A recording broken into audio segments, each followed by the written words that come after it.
Good morning and happy Friday, beautiful people! Pagkagising nga ni Mama ay diretso tayo agad sa kusina. Dahil weekend ngayon, hindi sila dapat kakain ng kanin pero nag-request sila na magluto tayo ng bacon kaya naman si Mama to the rescue. Napakadali lang nitong gawin gamit ang ating air fryer. Gising na rin ang aking bunso at nakapag-update na rin tayo ng kalendaryo. 3 araw na lang ay Pasko na, kaya naman sa mga kapamilya natin dyan sa buong mundo, Merry Christmas sa inyong lahat. Habang nakasala ang ating ulam for today, si Mama ay nagligpit din ng family room at bumalik ka tayo sa kusina para mag-prepare ng vitamins sa mga bagets at syempre pa, nag-prepare din tayo ng baon ni Daddy.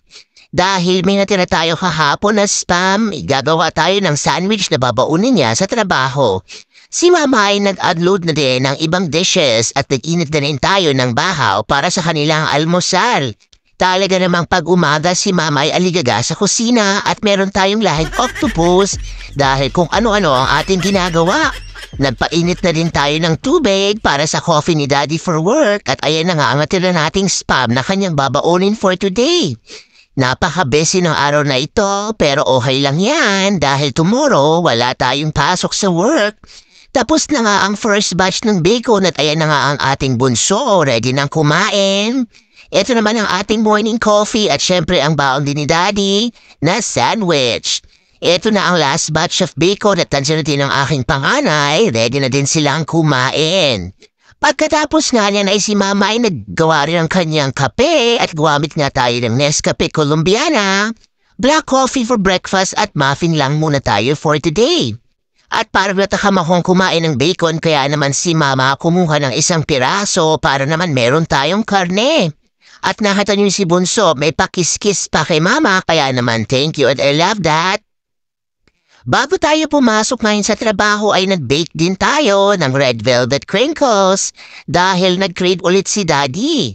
Ito na nga ang ating next batch ng red velvet crinkles at talaga namang sobrang chewy at yummy.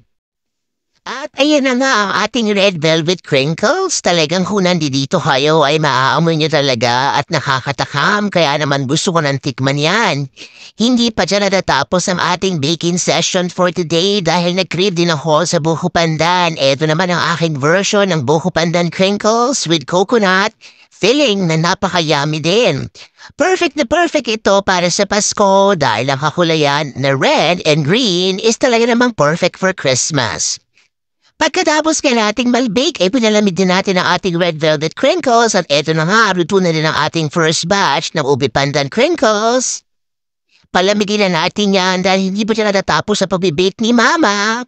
Ngayon nga ay gumawa rin tayo ng chocolate cake na ating i-decorate pang Christmas. Kapag nagkaroon talaga ng oras si Mama, ay tinutodo na niya ang kanyang energy sa pagbibake sa kusina dahil minsan lang yang mangyari. At hindi pa dyan natatapos ang ating kitchen chaos dahil si Mama ay gumawa rin ng buko pandan jelly. Eto nga gamit ang Mr. Hot Gulaman, pinakuluan lang natin yan at ilagay ng cream para naman mas malinamnam. Nakakapagod man pero nakita niyo naman yan, napaka-satisfying at eto na nga ang ating moist chocolate cake. Ready na din yan i-decorate for Christmas. At nagawa rin tayo ng tapioca pearls na ating ilalagay sa ating buko pandan jelly dahil wala tayong buko dito sa lugar ni Uncle Sam kaya naman yan na muna for now. Nag-whip din tayo ng heavy cream at condensed milk at ready na yan i-assemble. Hindi natin masyadong tinamisan dahil nag-ingat din tayo sa ating sugar. Ilagyan ko rin yan ng nata de coco para naman mas masarap. At pagkatapos ka nating mamekos-mekos ang ating salad, ay palamigin natin yan at ready na yan para sa Christmas Eve. Yan lang muna for today's video. Remember, every gising is a blessing.